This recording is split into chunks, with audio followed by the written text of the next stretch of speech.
Shu ikkalasini mana yangi bosib o'ryapmiz. Shu jentramizga.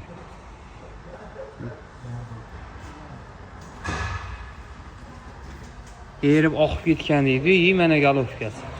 Mana shu mashinaga hozir bitta ko'rib qo'yasizlar. Ish jarayonlarini. Bolalar qattiq bo'lyapti, endi o'tib olamiz. Mana yangi galovka, yangi spartillari bilan endi changlarini oxirida tuygamiz. Polni motor bo'lyapti. Xudo xolasa harakat bo'lyapti bugun yurgizishga. Bu tarafda o'zimizga qarashli Matiz olib qolganmiz. O'zi buni kasali ikkita orqa amortizator edi, tormoz bosganda pedalga beryapti. Endi ikkita mana baravan bilan kalotkalari ham polni alishib ketyapti endi o'zini mashinasi Matiz. Xudo xolasa bu ham bugun chiqib ketadi.